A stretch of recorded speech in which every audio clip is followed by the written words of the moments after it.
बघा, अधिकार संपन्न लोकांचं कुत्र परवडतंय तर जगाच्या मालकाच्या चेहऱ्यात ताकद किती असेल कल्पना करा.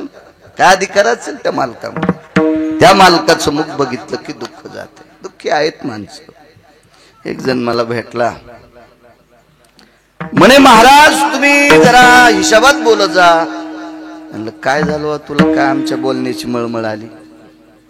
नाही म्हणे महाराज, पैसे भरपूर असल्यावर दुःख नसतं. त्याला माहित नव्हतं गिरगावचा बाळ्या किती रगिले म्हणून. म्हणलं पुंगाण्या, भडव्या, हरामखोरा, नालायका, पैशान सुख भेटत असते. किती पैसेवाले दाखवायचे त्याचे पोरं बुटा हडपून येतात. ज्याच्याकडे दादा 500 एकर जमीन असेल आणि त्याचं पोरग जर एक बूट घेऊन रात्री 1 वाजता येत असेल तर बापाला सुख असेल का? त्याच्या माईल सुख असेल का? पैशानं सुख भेटते. पैशानं रावणाला सुख भेटलं नाही तर तुम्ही आम्हाला भेटायला रिकाम आहे का? ते विडाला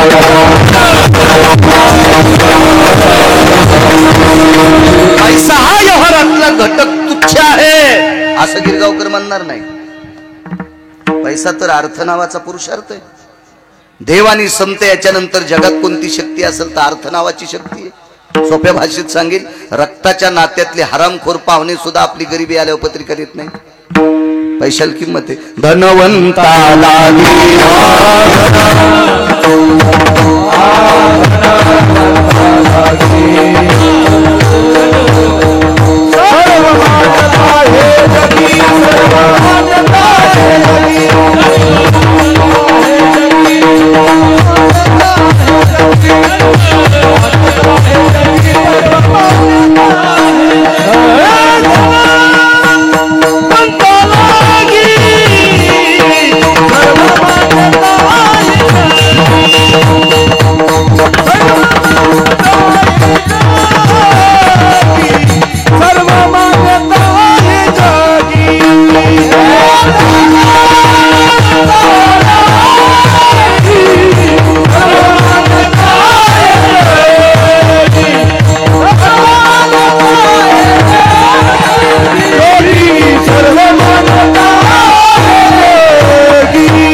भौतिक गरजा पैशाने सगळ्या पूर्ण होतील.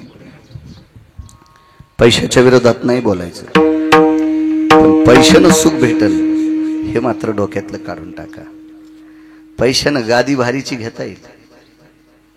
एका माणसाकडे गेलो मी, त्यानं सांगितलं महाराज 46 लाख रुपयाची गादी.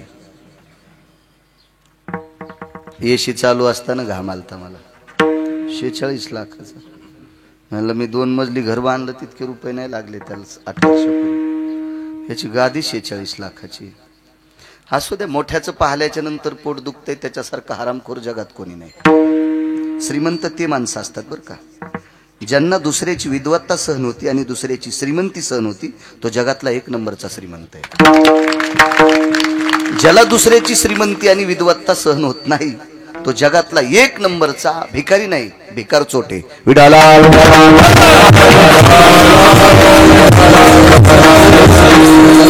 कल्पना करा, कल्याण दादा फिरत असताना तुमच्या एक लक्षात आलं असेल, भिकारी परवडे. भिकारी खूप परवडते. काय नाही, ते तुम्हाला 10-5 रुपये मागते, पण भिकार चोट मायबापाला पण परवडत नाहीत. विडाला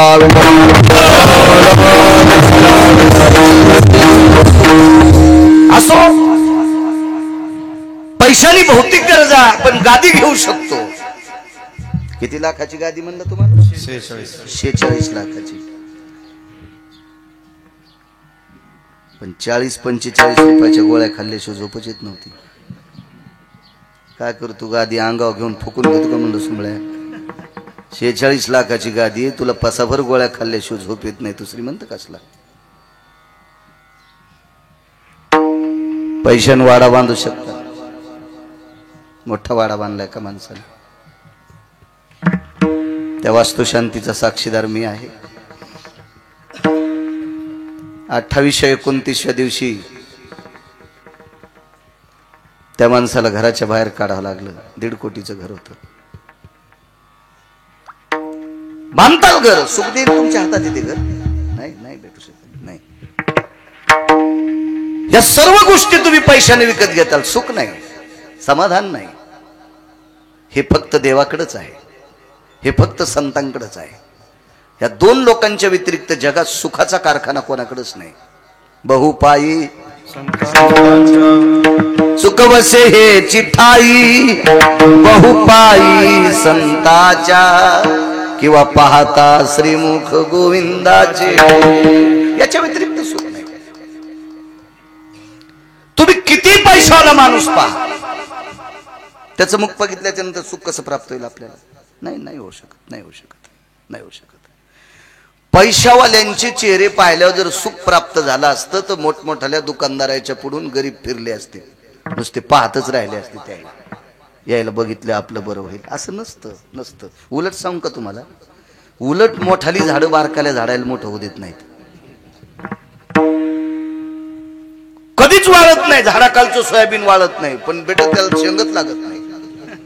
झाडाखालचा ऊस वाळत नाही पण पेरे वाढतच नाही. झाडाखालचा कापूस वाढत नाही पण कैरी लागतच नाही. असं काही नसतंय.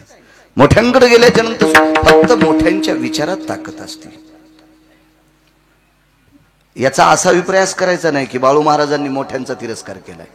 माणसं कुठली कुठं गुंड्या लावायला भारी झाली. परीक्षा वकिलाच्या दिल्या नाही पण लय शहाणे, अतिशहाणे. वा वा वा. जसे वकील नावाचं क्षेत्र त्याच्या बापापासून सुरू झाले. विडाला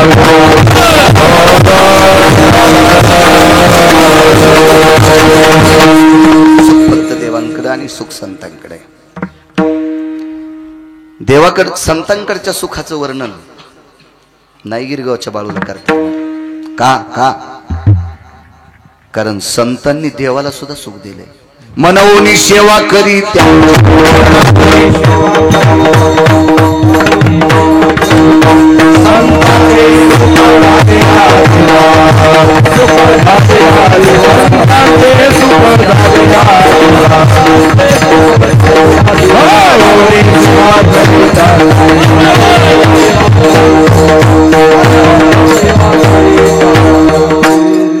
संतांचे सुख झाले या देवा मनवून सेवा करी त्यांची. किंवा या सुखा कारणे देव वेळावला, वैकुंठ सोडोनी संत सदनी राहिला. देवाला सुद्धा सुख द्यायची ताकद संत ते आपल्याला का देणार नाहीत? देवाकडे सुद्धा ती ताकद आहे. पाहता श्रीमुख गोविंदाचे. मोगाचं वाक्य काय खोटं बोललो मी. धनवंता लागी सर्व मान्यता आहे जगी. पैसा जर चांगल्या ठिकाणी खर्चिला तर मान्यता आहेच ना. आमच्या मित्राचा मुलगा, त्याचा बाप चांगला आहे, पोरगा हरामखोर निघलं भडवं. एखाद्या वेळेस होतं साखरेच्या पोत्यात मुंगळे घुसतच असतं. अवघड असतं त्याला नाईलाज असतो ना. आणि मग साखरेच्या पोत्यात गेलेला मुंगळा दादा किती साखर खाईन संडासला किती बऱ्या जाईल त्याला आखत नसते. कारण खाल लिमिट नाही, संडासला लिमिट नाही. असं असतं. बाप चांगला होता म्हणून तर मी त्याला मित्र केलं. तर नाही मी भंगिऱ्याला मित्र कशाला करू? रिकामा माझ्या गोळ्या संपल्यात का? कोण चांगला बाप होता बिचाराचा. पण बापान प्रॉपर्टी कमी लिहिली. 60-70 लाख रुपये मलेशियात वाढदिवसाला खर्चिले. काय तिथं का महादेवाचं मंदिर होतं का, पांडुरंगाचं मंदिर होतं का, जगदंबेचं मंदिर होतं का, गणपतीचं मंदिर होतं? काय केलं आपण? त्याला काय केलं हे विचारल्याच्या नंतर त्याच्यातल्या पापातले 2-3% आपण पण वाटेकरी असतो. म्हणून नालायक गोष्ट ऐकायची नाही. वाईट पाहू नका, वाईट ऐकू नका आणि वाईट बोलू नका. महात्मा गांधीजींची 3 बंदर म्हणायची, 3 वानर. बुरा मत सुनो, बुरा मत देखो, बुरा मत बोलो. काय करायचं? पंचाटाचं ऐकून. मला सांगा त्यानं किती जरी लाख रुपये, एखादा कोटी जरी खर्चिले असतील तरी त्याला मोठेपण नाही म्हणता येत, त्याला श्रीमंत म्हणता येत नाही. तो आरामखोरपणा आहे, तो हलकटपणा आहे. तुमच्याकडे तूप फार झाला असेल ना, इकायची लाज वाटत असेल तर वाटा. इकायची लाज वाटत असेल तर वानवळा द्या कोणाला. आणि तुम्हाला आवडतच नसेल दुसऱ्यानं तूप खाल्लेलं तर अग्नीत टाका ना. पण एक जणानं वाळूत टाकलं, वाळूत वाळूत वाळूत. पहा किती भंगिरी अवलाद. अशा पण अवलाद येत बरं का, अशा पण अवलाद. ते पुण्य होऊ शकत नाही ना. काही नियम असतात, नियम असतात. देवानं आपल्याकडे श्रीमंती. अहो म्हणायचं कोणाला श्रीमंत, म्हणायला कोणाला विद्वान? ज्यानं फार गाडीभर पुस्तकं वाचून एखादं मोठं शैक्षणिक पद कमवलं म्हणजे तो विद्वान असतो का? नाही. भरपूर पैसे थप्प्याची थप्प्या लावल्या म्हणजे तो श्रीमंत असतो का? नाही. श्रीमंत आणि विद्वान 2 लोकांना म्हणत असतात. विश्वाच्या मालकानं दिलेल्या बुद्धीचा वापर जगातली स्त्री पाहत असताना करायचा. तो विद्वान माझा रयतेचा राजा छत्रपती शिवाजी महाराज. अरे काळ्या रात्री चमकत होत जिच्या रूपाचं ऊन, अशी देखणी होती एका मुस्लिमाची सून. अरे तिला पाहून आई म्हणाला राजा तो शिलवान, आनंदाने नांदत होती हिंदू मुसलमान. फार पुस्तकं वाचिले, कोणाला म्हणायचं विद्वान. बापानं जिच्याशी लग्न लावून दिलं ती जर स्त्री सोडून दिली तर जगातल्या प्रत्येक स्त्रीला माय म्हण. पराविया नारी रखुमाये समान, मानिलिया धन काय वेचे. परस्त्रीला जर रुखमाई म्हणत असेल पत्नी सोडून तर त्याला म्हणायचं विद्वान, त्याला म्हणायचं विद्वान. नीतीचं सूत्र ज्याच्या लक्षात येते, अर्थ कुठं खर्चावा कुठं खर्चू नये हे ज्याला कळतंय त्याला श्रीमंत म्हणतात, बाकीचे नाही. हे बाकीचे असं समजायचे कमी पाण्यातले मासे, पाणी कवा आटन कधी मरतील, यायला कवा बगळे घेऊन जातील त्याचा मिळत नसतो. विडाला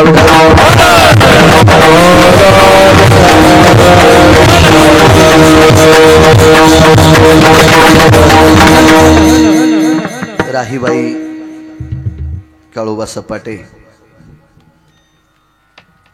जालिंदर बाबासाहेब सपाटे यांच्या मावशी यांच्याकडून मारुती मंदिर शिखरास 51,000 रुपये रोख रूपात प्राप्त झाले. त्या आदरणीय राईबाई मातोश्रींना कोटी कोटी धन्यवाद. महाराज, या देशात सर्वात मोठं वारकरी संप्रदायातलं गोडस व्यक्तिमत्व कोण असेल तर ते मारुतीराय आहेत. आणि पुरावा घ्या, पैठणच्या मालकांनी पुरावा दिला. येऊनी जन्मला मरकट तो वैष्णवा माझी अति श्रेष्ठ, हनुमंत म्हणावया कनिष्ठ, ऐसा पापिष्ट कोण आहे. वैष्णवा माझी अति श्रेष्ठ. अशा मारुतीरायाच्या कळसाच्या कार्यक्रमाकरता, शिखराच्या कार्यक्रमाकरता राईबाई मातोश्रींनी गोडसा 51,000चा धनादेश दिला. त्यांना सर्व गावकऱ्यांच्या वतीने, आम्हा वारकऱ्यांच्या वतीने आणि विशेष करून माझ्या पण वतीने त्यांना कोटी कोटी धन्यवाद. महाराज, ज्याचं शिखर पाहिल्याच्या नंतर 2 ठिकाणचा दिवा गोड चालत असतो, इथला आणि इथल्या लेकी ज्या गावात दिल्या तिथला. तो विश्वातला देव कोण असेल तर तो मारुतीराय आहे. इतकी मोठी ताकद आहे त्याची. असो, बऱ्यापैकी सात्विक सदाचारी पुण्यशील गाव आहे. एरवी सप्ताहाच्या व्यतिरिक्त सुद्धा फारसे सुंदरसे कार्यक्रम होत असतात. मागे दादा तुमच्याकडे मी श्राद्धांच्या कार्यक्रमाला आलतो, त्यावेळेला नुकतंच लॉकडाऊन आटपत आलेलं होतं, त्यावेळेला सुद्धा येण्याचा योग आला. आजही प्रसादाचं कीर्तन माझ्यासारख्या सर्वसामान्य छोट्याशा अज्ञानी गिरगावकराकडे आले. आजही अहोभाग्य. त्या कीर्तनाचे यजमान आदरणीय कल्याण दादाच आहेत, त्यांनाही धन्यवाद. उपस्थित पंचक्रोशीतून आलेली सर्व श्रोते मंडळी, बऱ्यापैकी तुमच्या क्षेत्रातले खूपशी मंडळी या ठिकाणी आलेली आहेत. आणि आध्यात्मिक क्षेत्रातले, वारकरी क्षेत्रातले सुद्धा बऱ्यापैकी आले. शेतकरी राजा सुद्धा या ठिकाणी आला. शैक्षणिक असतील, व्यापारी असतील, आदी करून सर्व क्षेत्रातल्या पुरुष, आबाल, वृद्ध, माय, मावल्या सर्वांना मनपूर्वक प्रणाम करतो. साऊंडवाल्यांना सुद्धा धन्यवाद देतो. माझ्या ज्ञानोबाराय तुकोबारायच्या नामाची साधना करणारे, माझ्या ज्ञानोबाराय तुकोबारायच्या गोडशा अभंगाला सुरेल असा सूर देणारे हे दिव्य तेजस्वी माझ्या ज्ञानोबाराय तुकोबारायचे साधक, मस्तक माझा पायावरी या वारकरी संतांच्या पांडुबा आदी करून सर्वांना प्रणाम करतो. दोन्ही मृदंगाचार्य बसवण्याचं एकच कारण होतं की मी खाली बसणार होतो, जागा थोडी खालीवरी असल्यामुळे सगळ्यांना दिसतंय म्हणून तुम्हाला खाली बसले, याबद्दल क्षमा असावी. बरं, विडाला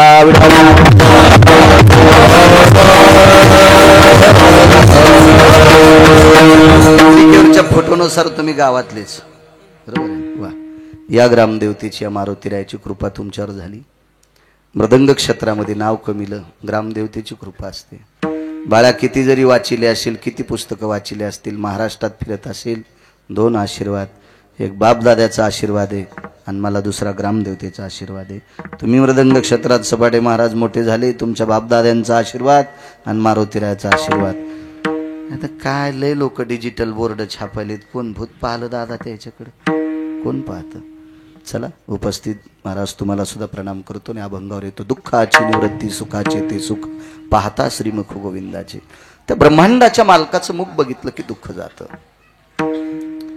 काय रूपात ताकद असेल हो त्या, कसलं रूप असेल ते, काय रूप असेल, काय रूप असेल.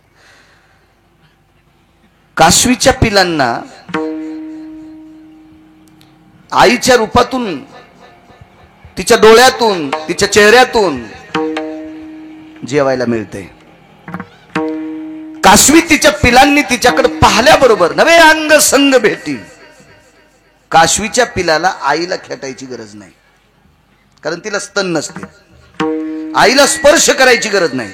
कासवीचं पिलू फिरून फिरून फिरून पाण्यात पोहून पोहून आलं, भूक लागली, आईच्या डोळ्यात बघितलं की त्याचं पोट भरतंय. काशवीच्या चेहऱ्यात, तिच्या डोळ्यात ताकद आहे, पण कोणासाठी? तिच्या पिलांसाठी, तिच्या पिलांसाठी आहे. बाकीच्या अशा जगात बऱ्या काही अजून काही गोष्टी असतील, पण त्या ठराविक एका व्यक्तीसाठी असतील. तसं नाही. या विटेवरच्या मालकाचं, या गोविंद प्रभूचं जे मुख आहे, भगवान द्वारकाधीश कृष्ण परमात्म्याचं जे मुख आहे, याच्यासाठी जातीचा प्रबंध नाही. ब्राह्मणे, क्षत्रिय, वैश्य, शूद्रे असं काही सांगितलं नाही. महाराज त्याचं नाव घेण्यासाठी चांडाळ जरी असला तरी अधिकार. याच्या पलीकडे एक सांगू का? आदी करुणी वेश्या, आदी करुणी वेश्या. वेश्येला सुद्धा त्याचं भजन करायचा अधिकार आहे. वेश्येला सुद्धा त्याचा चेहरा पाहण्याचा, त्याच्या दर्शनाचा अधिकार आहे. बाकीच्यांनी कशाला डोकं लावायचं? काही काही एखाद्या अशा ब्रेक लाईनर उघडलेल्या गाडीत बसल्यावर ती वेळेला थांबत नसती बघा. जिथं थांबायची तिथं थांबत नसती ती गाडी. अशा काही काहीचे डोक्याची ब्रेक लाईनर उघडलेली, मेंदूची. आशेच्या नादी लागून जे काल परवा परमार्थात आले का, हे पांचट माणूस आहे, त्याला काय भजनाचा अधिकार आहे? तुला बोलायची काय लायकी गाढवा? तुला फक्त शेपूटच नाही, तुझी लायकी आहे का भजन दुसऱ्याला करायचं नाही अधिकार म्हणण्याची? 35च्या आतल्या पोरांना सांगतो, टोलना किंवा टाळ्या वाजतील ती कोण्या पंथातले? तृतीय पंथातले. वा, किती सन्मान करता तुम्ही त्यांचा, किती आदर करता त्यांचा. आपल्या कुळात जन्माला आला तर आनंद वाटेल, घरात जन्माला आला तर आनंद वाटेल, पाहुण्यात जन्माला आला आनंद वाटेल. त्यांनी जर सांगितलं मी आमक्याचा मेहून आहे तर आनंद वाटेल? नाही. ह्या तुम्हाला नाही वाटायचा, हा मला नाही वाटायचा. कारण आपल्या अंतःकरणामध्ये एक विषाची डब्बी आहे. आपल्या अंतःकरणात एक विषाचं फोल्डर आहे, विषाची डब्बी आहे. कारण आपण आपल्या मनानुसार पाहतो, मला हे आवडत नाही, ते आवडत नाही. पण पंढरपुरातल्या मालकाकडे कोणाकडेच बघत असताना अंतःकरणात पाप नाही. कारण त्याला सुद्धा भजन करण्याचा अधिकार आहे. कारण आम्ही किती जरी कीर्तन करू करू बोंबललो ना, तर आमचं गाथ्यात नाव येणार नाही. आमचं गाथ्यात नाव नाही, त्यांचं गाथ्यात नाव आहे. कानो पात्रा खोदू पिंडा, कानो पात्रा खोदू पिंडारी तो दादू, भजनिया भेदू हरीचे पाय, भजनिया भेदू हरीचे पाय, भजनिया भेदू हरीचे पाय. वाह महाराज, मला सांगायचंय की विटेवरच्या मालकाचं भजन करण्यासाठी, त्याचं दर्शन करण्यासाठी, त्याचा पवित्र चेहरा पाहण्यासाठी जातीचा प्रबंध नाही, गरिबी श्रीमंतीचा प्रबंध नाही, प्रांताचा प्रबंध नाही, काही नाही, काही नाही. कोणी जा, सकळाची ते याची भूक नवजे माझ्या फार. श्रीमद भागवतात एक गोडसा प्रसंग आला, ऐकला असेल तुम्ही, तरी पण सांगतोय आजच्या कडव्याला पुरावा देण्यासाठी. इंदुधूम्न नावाचा राजा आहे. त्याला प्रचलित भाषेत किंवा अप्रचलित भाषेत पांडे नरेश म्हणतात. पांडे देशाचा राजा होता तो. नाव आहे इंदुधूम्न. या राजाला एका अधिकारी साधूचा शाप लागला आणि त्याला पशुची योनी प्राप्त झाली. पाहता श्रीमुख गोविंदाचे, भगवंताचं मुख बघितलं की दुःख जात आहे.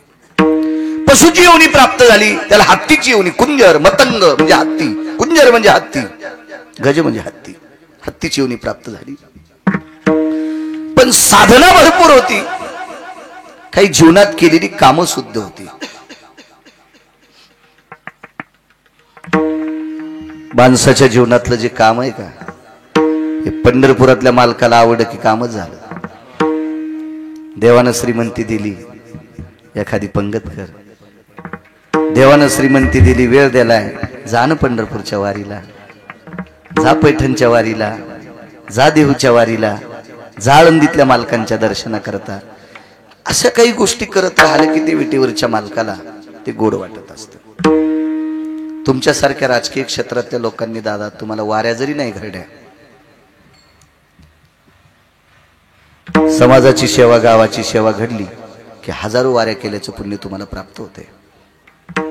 एखादा पाण्याचा बोर पाडा, त्या बोरचं जर पाणी पित असेल तर 100 वाऱ्या पंढरपूरच्या केल्याच्या तुम्हाला प्राप्त. अर्थभूता द्यावे दान. तुम्ही याच्यात अर्थ खर्चिला की तुम्हाला आपण मग त्या सगळ्या गोष्टी पळत असतात. हे वेदू, हे वेदू, शांत जा, जा, जा.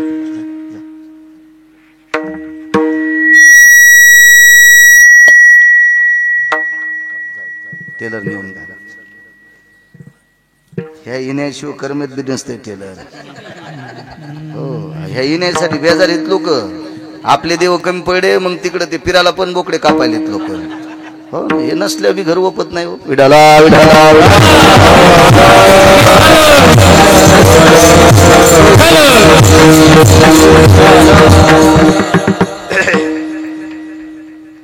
शाप प्रदान झाला, पण कामं चांगली होती जीवनात. महाराजांना प्रणाम केला, उद्धार. हत्तीच्या योनीमध्ये त्याच्या नामाचं स्मरण करशील आणि एके दिवशी तो तुला सोडवण्यासाठी येईल. या पशुच्या योनीतून तुला तो मुक्त करील. ऋतुमान नावाचं सरोवर होतं. या ऋतुमान नावाच्या सरोवरामध्ये गजेंद्र नावाचा, त्याला गजेंद्र म्हणतात पुराणामध्ये, गजेंद्र हत्ती आहे, तो कुंजर आहे. तो हत्ती पाण्यामध्ये जलक्रीडा करत होता. हत्तीला पाणी जास्त आवडते. आता इथून पुढच्या 2-3 महिने म्हशीला चारा कमी, पाणी जास्त असलं ना तर 5-5 घंटे मसाला डुबलेलाच राहतात. फक्त नागपुड्यावरी काढतात. ह्या अंगाव त्या अंगाव, ह्या अंगाव त्या अंगाव मसाला लोळतच राहतात. एसी लावून, फॅन लावून. कशाला तिकडे घेतलं मी ह्या म्हणायला लागलो. त्याला एसी फॅन लावायचं कामच नाही ना. त्या चिखलाला अंग घासलं की त्याचं गार होतं.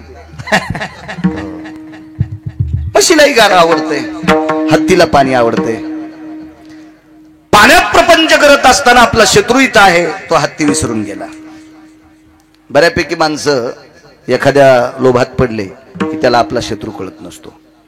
आणि नकराने मकराने त्याची नकर, नकर एका ठिकाणी मगर सुद्धा शब्द आहे, पाय धरला. आणि मग मात्र लक्षात आलं, आता कोण आपल्याला वाचविल. सोडविना राजा देशीचा चौधरी आणि सोयरी भली भली. मोठमोठाली लोक असतील, पाहुणे असतील, इष्ट असतील, मित्र असतील, सज्जन असतील, सखे असतील, सोयरे असतील. अंतकाळाच्या वेळेला याच्यातलं एकही काम येत नाही. महाराज जिच्या सोबत आपण 7 फेरे घेतलेत का, शेजीची कामिना दूर आहे. मित्राले गोत्र झाले तेही मशानी परतले,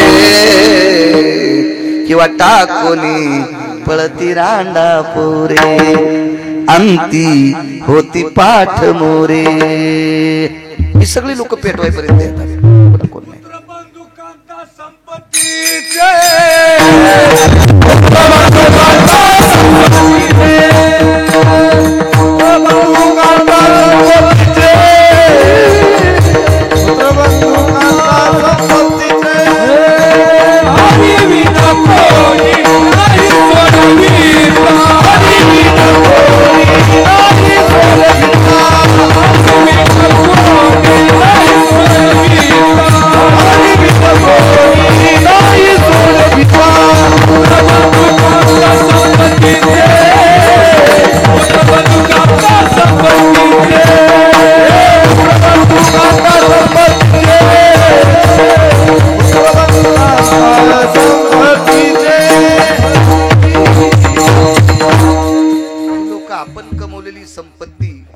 उपभोग घेण्यासाठी आपल्या मागे पुढे फिरत असते.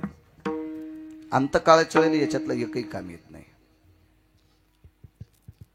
त्यावेळेला त्याच्या लक्षात आलं, या दुःखातून आपल्याला कोण बाजूला करील. दुःख म्हणजे मृत्यूचं नाही म्हणालो मी, पुढचं मोठं दुःख आहे. पुढचं मोठं, या भवसागरातून पलीकडे आपल्याला कोण नेईल. त्यावेळेला हरी शब्द तोंडातून पडला. दुःख हरयन्ते इति नाम हरी. श्रीमद भागवतात गोड वर्णन आलं. मला फक्त पुरावा द्यायचा आहे. दुःखाचं हरण करतो तो हरी, पापाचं क्षालन करतो तो हरी, सुखाची वृद्धी करतो तो हरी. त्याचं नाव हरी आहे.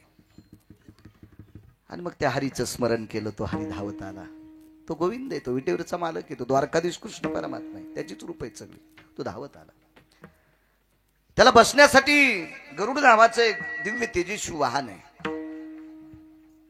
गरुडाच्या वेगाची मर्यादा विमानाला करता येणार नाही, रॉकेटला करता येत नाही, हेलिकॉप्टरला करता येत नाही, कोणाच्या पळण्यात नाही. गरुड आहे.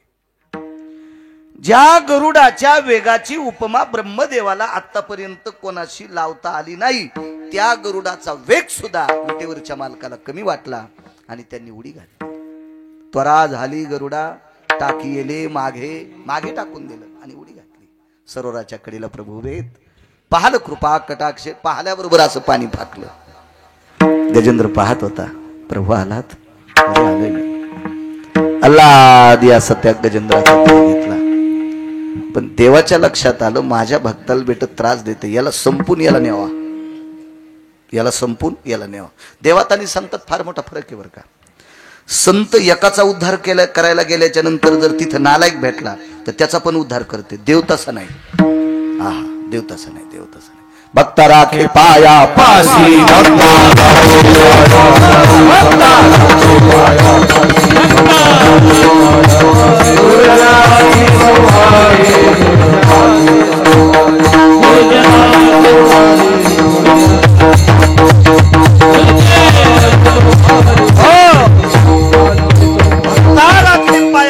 दुर्जनाशी संवारी.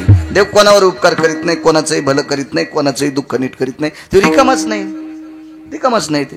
संत मात्र करीतात आपणा सारखे करीते तात्काळ. संतांची ताकद फार मोठी. भगवंताने गेले आणि सुदर्शन सोडत सर्दीचे 2 तुकडे करून टाकले. नकराचे 2 तुकडे केले. थोतरापासूनच चिरला. सर्पाला कोणी कोण मारते दादा? मागून का पुढून? तोंडाकून. इंचवाला मागून. बचर बचर करणाऱ्या माणसाला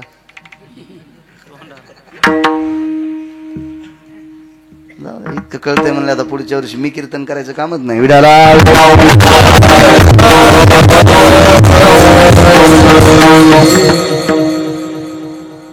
चिरलाच नकर.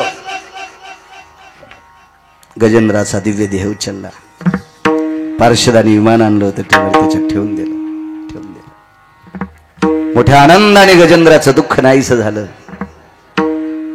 इतक्यात नका पाहू, बघा बाजूचं. नक्र नावाचा व्यक्ती असा तळमळाला, अंगातून सगळं रक्त वाहतंय. आता मरणार आहे काय वेळात, तरी देवाला म्हणलं, देवा ओ देवा. भगवान म्हणले, नालाय का, आता काय देव देव म्हणतो रे हराम खोरा. माझ्या भक्ताला त्रास देतो, आता देव देव म्हणतो. अहो नका उद्धार करू, पण ऐका ना थोडस. हे काय तुमचं मोठेपण आहे का? गजेंद्र पशु आहे, मी बी पशुच्या यादीतला आहे. ती जमिनीवरला आहे, मी पाण्यातला आहे. एकाला विमानात बसून नेता आणि एकाचे 2 तुकडे करून इथं टाकतात पाण्यामध्ये. काय तुमची नीती आहे का? अरे तो माझा भक्त आहे रे, मी याच्याकरता त्याला विमानात बसून घेऊन जातोय. त्याचं दुःख निवारण केलं, पशुच्या योनीत आलता, त्याला कायमचं दुःखातून बाजूला केलं. आता मी वरी घेऊन जाणार, त्याला परमपदाची प्राप्ती देणार. वा वा वा वा. देवा गजेंद्र तुमचा भक्त, मी काय केलं तुमचं? अरे तो मह काही केलं नाही, पण मा भक्ताला त्रास दिला ना. एखाद्या वेळेस मला शिव्या देणारा परवडला भगवान म्हणले, पण माझ्या भक्ताला त्रास देणारा मला आवडत नाही. उलट भक्ताची स्तुती, माई नाही स्तुती केली तरी चालती. जे भक्त चरित्रा ते प्रशंसती, ते मला प्राणापेक्षा आवडतात.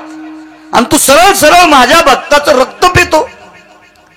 नकर हुशार होतं, जरा शहाणं होतं. तुम्हाला एक पहिल्यापासून म्हणे, बोलक्याच्या कळडी इकत आणि गजबशाची चंदा पेशी गहू विकत नाही. जिनच्या पॅन्टीवाल्याला चंदा पेशी काय करणार आहेत? खपल्या काढता येतात. खपल्या कळत्या ना कशा? खपल्या कळण्यासाठी आजीला आजोबाच्या जवळ बसत जा जरसक, मग तुम्हाला कळन खपली गहू कशी होते. विठाला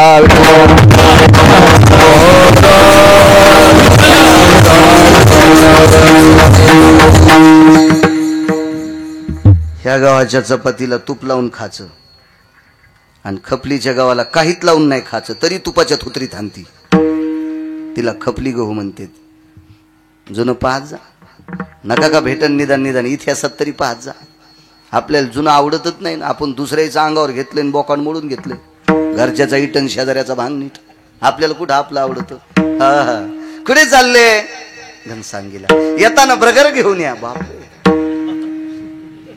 हो, काय बर्गर खातून, काय खातून, पॅटीस खातून. पॅटीस वाणीच सुटला.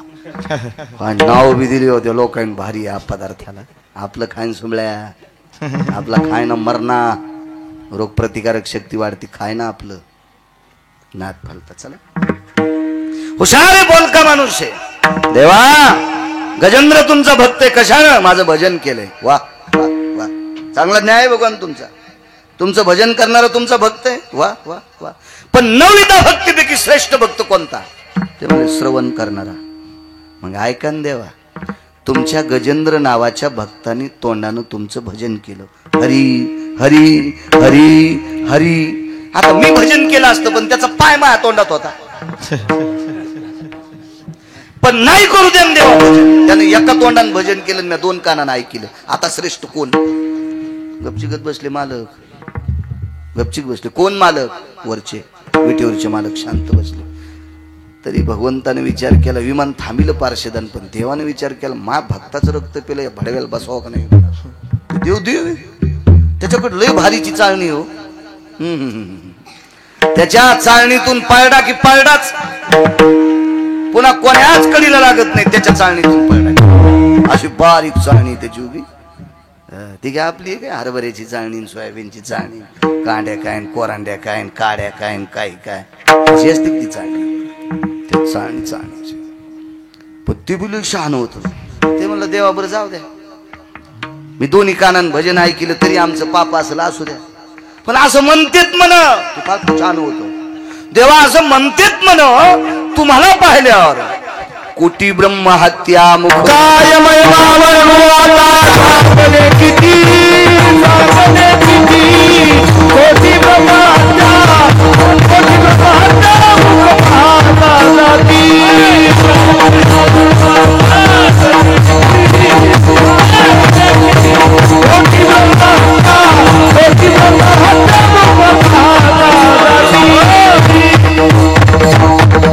ऐकतोय देवा मी. काय महिमा वरून आता सांगणे किती, कोटी ब्रह्म हत्या मुख पाहता जाते. देवा कोटी ब्राह्मण मारल्याचं पाप जातं, मी एकही ब्राह्मण मारले आणि याला तरी कुठं मरुस तर रक्त पेले. दादा मरायच्या आधी तुम्ही आनंद देवा आणि 2 कानानं भजन ऐकले. असू द्या, जाऊ द्या, आमचं चुलीच. आम्ही केलेली श्रवण भक्ती आमची तिकडे चुलांगणात जळून जाऊ द्या. पण असं म्हणते तुमचा चेहरा पाहिल्या पाप संपत आहे. मी आता नखापासून शेंडी लोक पाहिले, मी तुम्हाला नखापासून शेंडीपर्यंत पाहिले. भक्त होता का नकर? नाही, भक्ताला त्रास देणारा होता. पण नखापासून शेंडीपर्यंत देवा तुम्हाला पाहिले ना. हाशे आले ऋषिकेशी, नाम मात्रे तारिले गजेंद्राशी. याच नुसती विवेक, तो बोलणं आणि त्याच्या त्या कृतीतल्या सगळे ते हावभाव आणि प्रत्यक्ष प्रगट केलं. देवा नखापासून शेंडीपर्यंत पाहिलं रे देवा तुला. आणि जाता जाता पाहिले अंतकालेच मामे स्मरण मुक्त कलेवर. जाता जाता भजन केलं हे विशेष. अंतकाळी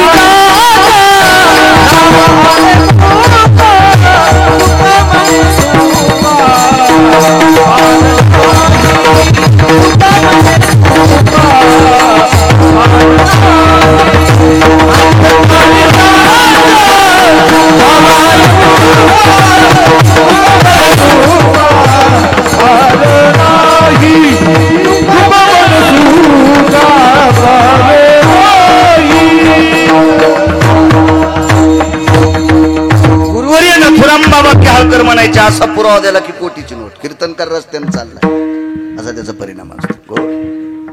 देऊतले मालक सांगतात अंतकाळाच्या वेळेला ज्याच्या मुखाला नाम आलं त्याच्या सुखाला पार नाही. तर सुखाची कमी आहे का? ते सुखच मोजता येत नाही म्हणले. यानं तर शेवटच्या श्वासापर्यंत नखापासून शेंडीपर्यंत पूर्ण पाहिलं. गजेंद्रानं भजन केलं, उद्धार केला असेल काही नवल नाही. त्यानं देवाला पाहिल्यावर उद्धार झाला असेल नवल नाही. दुसऱ्याला त्रास देत असताना देवाला पाहिलं तरी पण त्याला न्यावाला. इतकंच फरक आहे. मी जरा मोठ्या चमच्यान खातो, हे बारक्या चमच्यान खाते, पण खाते विडाला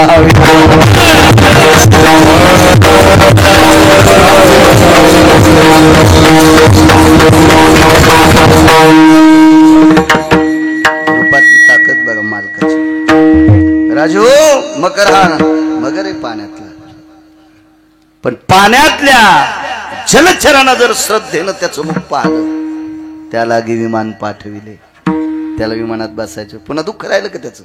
दुःखाची निवृत्ती. गुरुवर्य चातुर्माशी महाराज नावाचे महान भगवत भक्त होते, वारकरी होते. संप्रदायातलं जुनाट व्यक्तिमत्व. वास पंढरपूरला होता, वास्तव्य पंढरपुरात राहायचे. महाराजांचा नियम सकाळी बहिर्दिशेहून जाऊन आले, हातपाय धुवून गुळणा करून दंत धावन करायचं, चूळ भरायची, खांद्यावर धोतर टाकायचं, चंद्रभागेचं स्नान करायचं. चंद्रभागेचं स्नान आटपलं की घरून नेलेलं धोतर नेसायचं आणि कालचं धोतर चंद्रभागेच्या पाण्यात पिळून खांद्यावर टाकायचं आणि तसं दर्शनाला जायचं. दर्शनाला गेले की काकडा ऐकायचा, सकाळची महाआरती पूजा आटपल्याच्या नंतर भगवंताचं दर्शन करायचे आणि घरी यायचे.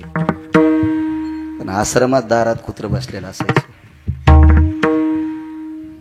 आश्रमात कुत्र बसलेलं असायचं. सुरुवातीला कुत्र्याला भीती वाटायची. कुत्र महाराज आंघोळीला गेले की वापस येईपर्यंत दार सोडित नव्हतं. काय आश्रमात काय धन तरवे थोडंच होतं, चोरीचा विषय नव्हता. कुत्र्याला एकच जिंकायचं होतं, मी कुत्रा असल्यामुळे मला मंदिरात जाता येत नाही, मी कुत्रा असल्यामुळे मला जगाचा बाप पाहता येत नाही. पण नित्यानं जगाचा बाप पाहण्यासाठी जे जातात, आल्या आल्या त्यांना बघायचं म्हणजे देव पाहिले इतकं पुण्य प्राप्त होतं. कुत्रे पण हुशार असतील. मी मगाशी बोलून गेलो, देशोदेशी धाक जायाच्या उत्तरे तयाची कुत्री परी भली. अधिकारी लोकांची कुत्री परवडे, सात्विकांची कुत्री परवडे. लय काय कायची कुत्री गोडू. म्हातारी कीर्तनाला निघाली, संध्याकाळची वेळ होती, कुत्र्याला सांगितलं टब्या नाव त्याचं, ए टब्या आम्ही कीर्तनाला चाललो, आज गिरगावचे बाळू महाराज 10 मिनिटं कीर्तन आगाव करीन पाहिजे, वेळ होईना, जरा दरुजातून उठू नकोस. कुत्र दारातच बसलेलं. म्हातारी वापस येऊस तर, आणि पोरानं मागच्या खिडकीतून सोयाबीनची 3 चुंगडे बाहेर टाकले. सांगा कुत्र चांगलं का पोरग चांगलं? मग जे कुत्र घर सांभाळायले आणि ज्याच्यासाठी संपत्ती कमावली ते बापाच्या माघारीत फुकायले, त्याच्यापेक्षा कुत्रच परवडलं. काय करायचे अशा अवलादी? कशाहून वाईट म्हणता तुम्ही कुत्र्याला? एका बाईनं माकडं कोंबडं पाळलं, विमान आलं तर त्याला विमान, त्याला विमान पाठवलं. बाई कोण होती दादा? वेश्या होती. महानंदा नाव. शिवरात्रीच्या पर्व काळात तुम्हाला कोणी सांगितलं असेल, ऐकलं असेल, मी पुन्हा कधी सांगेल. विठाला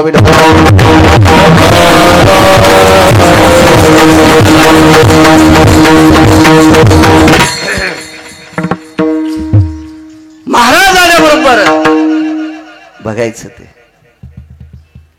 ते कुणाशी हळू उचकून चालत चालत चालत महाराज यायचे. पुस्त पाहायचं, पाय बघायचं, चेहरा बघायचं, पाय बघायचं, चेहरा बघायचं, आणि गेट ओलांडलं की कुत्र्याच्या डोळ्यातून पाण्याचा थेंब पडायचा. देवा, कुत्र जरी असेल तरी नशिबवाने रे, पंढरपुरात जन्म दिलास, पंढरपुरात जन्म दिलास. देवा, कुत्र का असना नशिबाने पंढरपुरात जन्म दिला ना, अजून एक नशिबाने वारकऱ्याच्या दारात जन्म दिलास. वारकऱ्याच्या दारातलं कुत्र केलंस. महाराजांचा एक अभंग आहे, स्वान्याती जरी झालो तरी त्यांच्या दारात उचिष्टाचा लाभ मिळेल म्हणजे. कालांतरानं कुत्र्याला इतका लळा लागला. एके दिवशी चातुर्माशी महाराज देवदर्शन करता मंदिरात गेले, आणि काय मंदिरातून काम लागलं भगवंत जाणे, त्या दिवशी आलेच नाही. कुत्र दरुजातून उठलं नाही, टेलर नाही उठलं. आश्रमातल्या मठातल्या नौकरांनी सेवकांनी बऱ्यापैकी त्याच्या पुढे भाकरी टाकली, चपाती काय असेल टाकली, त्यांना नाही खाल्लं. सारखं गेटकडे पाहत होते, कधी येतील कधी येतील कधी येतील. महाराज दुसऱ्या दिवशी 3 वाजता पंढरपुरात आले. तसंच चंद्रभागेचं स्नान केलं आणि स्नान करून मंदिराकडे गेले. काकडा आरती आटपली, देवदर्शन घेऊन वापस आले.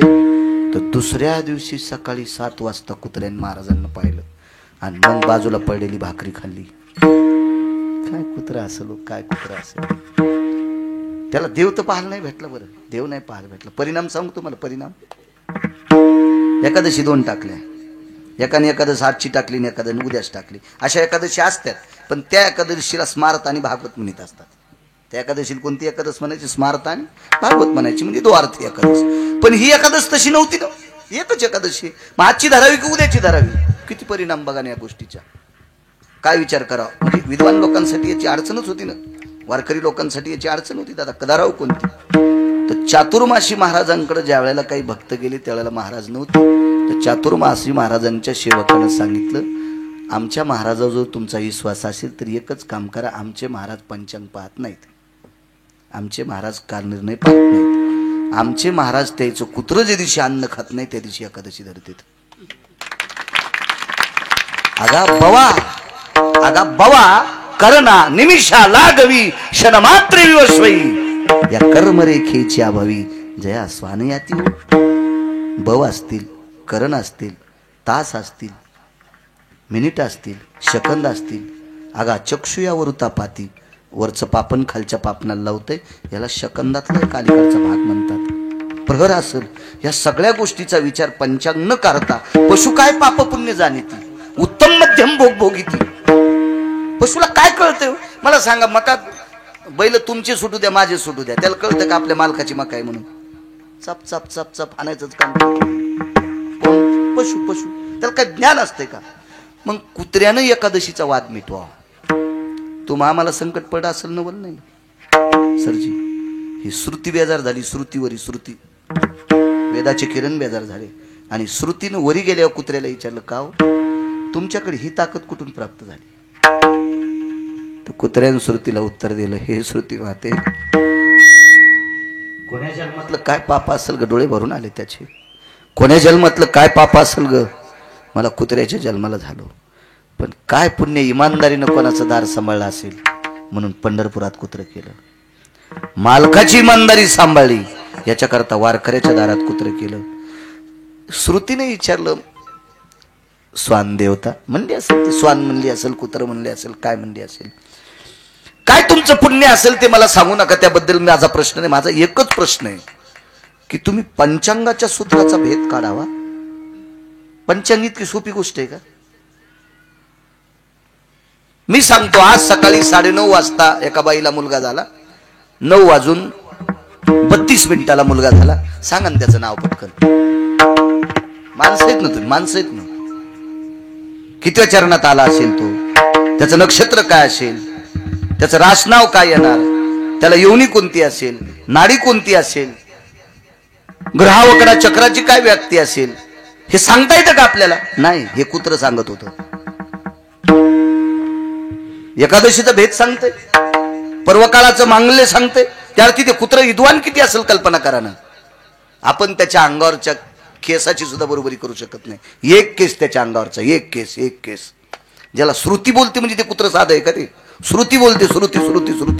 कुत्र्याच्या 6 जाती सांगितल्या पुराणामध्ये. 6 जाती. आपण जे रस्त्याला कुत्रे पाहतो त्याला ग्रामसुकर म्हणतात. सर्वात विद्वान कुत्र्याची जात कोणती असेल तर सारमेय नावाची कुत्र्याची जात आहे. विडाला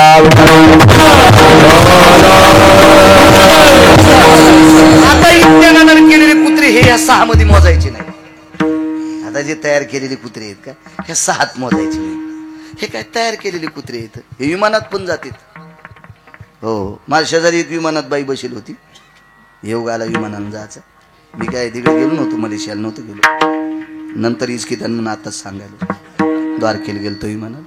तर त्या बाईच्या पोटावर अशी पिशवी, तिच्या पोटावरती कुत्र पसकन शिकारी. त्याला तिने टिश्यू पेपर काढ आणि त्याचं नाक पुसलं. नशिबान कुत्र का नाक पुसणारी? कुत्र नाही का? नाही कुत्र. काय विमानात बसले म्हणजे लय नशिबान असतात का? एकदा आम्ही तिरुपतीला चाललो. तिरुपतीला चालल्यावर 3 सीट एकूण 2 सीट एकूण होते. एकूण 2 माणसं, एकूण 3 सीट. मला ते खिडकीच्या तोंडाला सीट भेटलं. त्याच्यातून काही हवा किंवा काही येत नसती वाटतं. येत नाही म्हणजे मला आलेलं नाही, त्याच्यामुळे तुम्हाला बी तशीच असेल ना. हो. तर मग ते खिडकीच्या तोंडाला ना अलीकून 2 जण बसले. त्याच्यात एक बाई होती आणि एक माणूस होता. ते चेहऱ्यावरून लक्षात आलं ही बाई असा नाही तर कपडे दोघायला सारखेच होते. मिशा त्याला नव्हत्या आणि तिला तर नसत्यातच. पण त्याने पेरू काढा. माणसं लय असं एखाद्या चांगल्या उपभोगात गेले म्हणजे फार विद्वान असते असं नसते दादा. पेरू काढ्याच्या नंतर पिशू दादा विमानात काही चाकू बिकू काही नसतोय. ते पेरू काढ्याबरोबर आता हात त्यांच्या ते खाती की घालन ना हाती की बाल लगेच कळाले नाही. बऱ्या घरचे लोक असतील यायन काय काशा काढ्या नाही, जेवारीला हात लावला नाही, कधी इळा हातात घेतला नाही, कधी कुऱ्हाड हातात घेतला नाही, काहीच नाही. कारखान्यातले मुंगळे होते, साखरेच्या पोत्यात ते नाही, कारखान्यातले. हो ते लगेच कळत ते. मी म्हणलं आता हे पेरू कसं खातेन बाबा.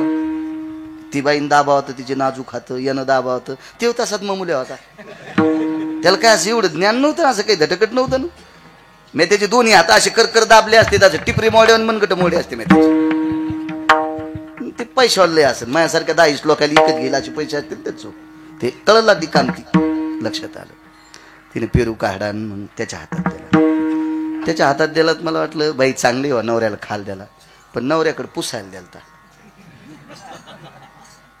असा नवऱ्याकडे पुसायला द्याला. मग त्याच्याकडे घे ग. बरं तू नंतर घेतो का. अरे म्हणलं बायको म्हणावं का काय गडे इथं आरोतरोज बोलायला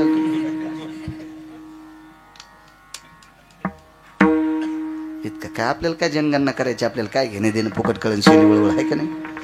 मग तिने ते पेरू असा खाल्ला, नाजूक दात तिचे ते. इतकं वर्णन करायला तुम्ही पुन्हा म्हणता कॅमेरा लावून पाहिलं होतं काय तो. तुम्ही अशी कुंभी पुन्हा पुन्हा असे कोलदांडा घालणार आहेत ना तुम्ही. काय तुम्ही म्हणजे आग्या मावळाच्या माश्या. ज्यानं धुपण आणलं त्याला कांदा काढू द्यायचं, रस्त्यात गंडावाला भेटलं त्याला टासायचं. माणसं का शिस्ती देत का काय. तिनं असा हळूच कोणतं पेरू खाल्ला. ए विवेक घे रे तू पण खा. तर मला वाटलं आता तिने इथं खाल्ला म्हणल्या विवेकनं असा फिरवा आणि खालून फोडा. पण विवेकनं दादा इतकी पण जागा नाही बदलली, त्याच जागेवर टोकारला. मला वाटतं त्या जागेवर चव जास्त असेल ना जिथं बायकोचे दात लागले ते. आमच्या बाजूला काही माणसं होती सोबतचे, त्याला म्हणलं असं हात खुनीलं. लगेच ती बाई म्हणली प्लीज सायलेंट प्लीज. ते काय इंग्रजी पिंग्रजी बोलत होती, आपल्याला काय कळणं गेलं काय नाही. काय कळत त्याला आहे का नाही. तर ते संचाल बोलले काय म्हणलं इमान जळत गडे काय बोलायला आपण यासाठी बसलोत का. अरे मी आणलं बायकून ज्या जागेवर टोकारलाय तिथला पेरू जर नवरा खालाय आणि तो ह्या विमानात पुण्यवान, हे विमान ठिकाणाला जात नाही इकडे. हे एक तर समुद्रात पडन, नाही तर वरची वरी जळण. वरी फोन लागत असला घरच्याला सांगा आमचं श्राद्ध करा, हो म्हणजे आम्ही आज मरायलोत. म्हणजे त्या तिथे माहीत होईल ना. वरील काही विमानात रेंज येत नाही काय हा शिव नाला. एक मला सांगा याच्यापेक्षा चांगल्याची कुत्री किती चांगली आहे का नाही. श्रुतीने विचारलं माझा एक प्रश्न आहे. तुम्ही निसर्गाचा भेद मिटवता, निसर्गाचा द्वंद्व वाद मिटवता, इतकं तुमच्याकडे श्रेष्ठता आहे. ही आली कुठून. कुत्र्याचे डोळे पाण्याने डबडबले आणि श्रुती मातेला प्रणाम केला. हे श्रुती माते माझ्याकडे एक पुण्य होतं. मी पंढरपुरात जन्मलो असू दे ते पुण्य, वारकऱ्याच्या दारात जन्मलो तेही पुण्य राहू दे. पण माझ्याकडे एक पुण्य होतं. नित्य देव पाहून आलेला वारकरी मी त्या वारकऱ्याला पाहत होतो. नित्य देवाचं दर्शन घेऊन आलेला देवाला पाहणाऱ्या वारकऱ्याला पाहण्याशिवाय मी पाण्याचा थेंब पेत नव्हतो, अन्नाचा कण खात नव्हतो. महाराज देव पाहिल्यावर किती पुण्य भेटेल हा भाग सोडून द्या. देव पाहिल्यावर किती पुण्य भेटेल हा भाग सोडून द्या. पण देवाला पाहणाऱ्या वारकऱ्या पाहिल्याच्या नंतर कुत्रा हा निसर्गाचा भेद मिटवतोय. कमी व्रत असेल तो कमी पुरुषार्थ असेल, ते कमी सुखाचं लौकिक तो असेल. मग देव पाहणाऱ्याला पाहिल्यावर जर इतकं पुण्य प्राप्त होतंय तर देव पाहिल्यावर किती प्राप्त होत असेल. म्हणून मालक पहिल्याकडे म्हणतात